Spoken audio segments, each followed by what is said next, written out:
Okay, so you're diving into the world of BL dramas, Good choice. and it looks like you're after a little cheat sheet for 2024. Which, let's be honest, You need, you need it. because this year is It stacked. really is. We're seeing a global surge in BL content, Oh, yeah. series, movies, even anime. Wow. It's no longer just a niche interest. It's becoming increasingly mainstream. Totally. We're talking about a whole lot more than just Thailand now. Right. Japan, Korea, Taiwan, Vietnam, they're all getting in on the action. It's really exciting to see. Yeah, it's massive. It's clear that BL dramas, those shows focusing on romance between male characters, are finding a huge audience worldwide. Absolutely. And that speaks to a growing demand for diverse representation in media. Sure. People are connecting with these stories on a deeper level, appreciating the exploration of identity relationships and different cultural perspectives. Totally. And it's amazing to see how much the genre is evolving. Yeah. One trend that jumps out is the sheer number of remakes this year. Oh, totally. We saw the Thai version of Cherry Magic recently, and now Japan's jumping in with a sequel to Let's Eat Together, Aki and Haru. A classic. It's like comfort food, but with a twist. Exactly. It's a testament to the strength of those original stories. Yeah. But these remakes also present a fascinating opportunity. Okay. Creators can take those familiar plots and infuse them with fresh cultural nuances, adding new layers to the storytelling. It makes you wonder, though, are remakes ever really as good as the original? Right. It's always a debate. It's always going to be a debate. But hey, at least it's fun to compare and contrast, right? Exactly. See what they keep, what they change, what makes it unique. For sure. Speaking of unique, Love for Love's Sake from Korea has been generating quite a buzz.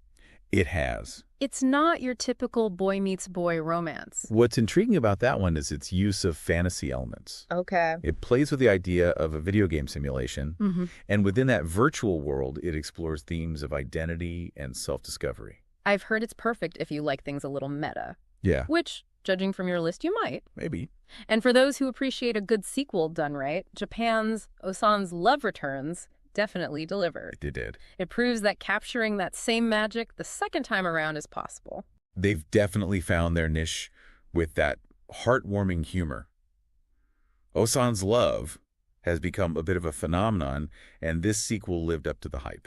And speaking of things that have been building anticipation, we have to talk about Wooju Bakery. Oh, yeah. This Thai-Korean collaboration has been in the works for what feels like forever? I know, right? Forever. Cross-cultural projects like this are always fascinating to watch. Yeah. They have this unique ability to blend storytelling styles and push the boundaries of what we expect from the genre. I'm dying to see what they do with it, that blend of Thai and Korean drama styles. Right. Sign me up. Yeah. But it's not just live action, right? The world of BL anime is starting to heat up again, too. Absolutely. It was a little quiet for a while, but the Cherry Magic anime just wrapped up, and the response has been really positive. It seems like there's a renewed interest in animated BL romance, which offers a different kind of visual storytelling and emotional depth. Interesting. Yeah. I think it's great for people who want something with a different aesthetic, but the same heartfelt stories. Absolutely. Okay, ready to dive into some regional highlights? Let's do it. We can start with Japan. They've had some real gems this year. Oh, for sure. I've heard great things about Mr. Sahara and Toki-kun.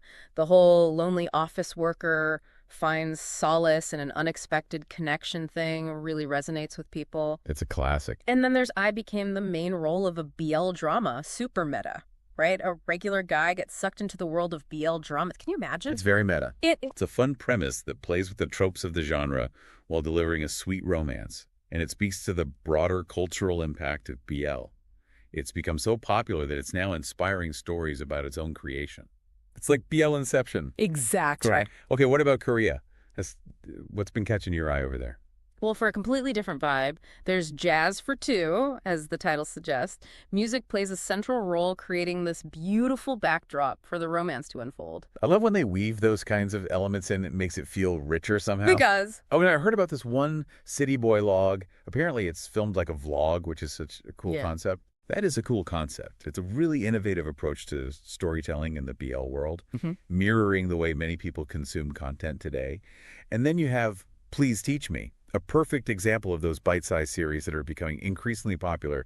51-minute episodes, ideal for a quick dose of romance on the go. wow. Right. I'm all for flexible viewing options. Okay, let's hop over to Taiwan. What's been happening there? Let's talk about Chew.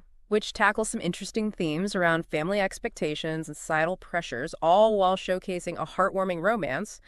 And for fans of the history anthology series, Fandy Fan is back in a new movie called A Balloon's Landing. Ooh, I have to admit, I'm curious about that one. Even if it's not explicitly BL, his involvement alone is enough to get people talking. Right. He's become quite the heartthrob in the BL world. Okay, are you ready to tackle the giant in the room? You mean Thailand hit me with it? As always, Thailand is bringing a tidal wave of BL content in 2024. Of course. We could honestly do a whole separate deep dive just on their releases. I believe it. So, what are some of the standouts that we should have on our radar? Well, Last Twilight has been generating a lot of buzz. It's a really touching story about a young man who becomes a caregiver for a visually impaired photographer, and their relationship develops in a really heartwarming way. That sounds incredibly moving. I love when they explore these different kinds of relationships and dynamics.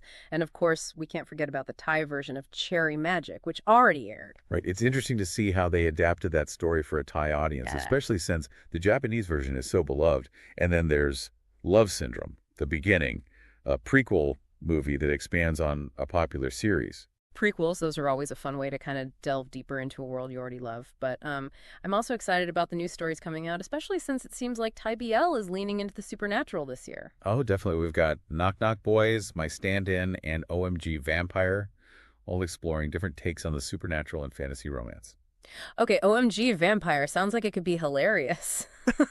I'm always up for a good laugh mixed in with the romance. What else should we be adding to our watch list? Well, Only Boo and We are both generating huge anticipation. We Are is particularly interesting because it's going for a multi-couple storyline featuring some familiar faces from other popular series like Never Let Me Go and My School President. I love when they do that, bring actors back from other dramas, especially when it's a whole new dynamic. It's like a little bonus for the fans, but it's exciting to see that it's not just the usual suspects in the BL world anymore. Vietnam, among others, stepping up their game too. Definitely. And that's a fantastic sign for the genre as a whole. Right. It shows that these stories about love, identity, and connection are resonating with a truly global audience. Be Your Star. The Vietnamese drama you mentioned sounds promising. It's awesome to see how BL is breaking down geographical barriers and connecting with people from all walks of life. It's a reminder that love is a universal language. And speaking of languages, I know you're getting all of this with subtitles, which just opens up a whole world of amazing content, right? It truly does. And it allows for deeper cultural exchange and understanding. You get to experience different societal norms, traditions, even just everyday life, Right. all through the lens of these relatable and engaging love stories. It's like taking a mini vacation from your couch. You get invested in the characters, but you also get a glimpse into a different part of the world. Yeah.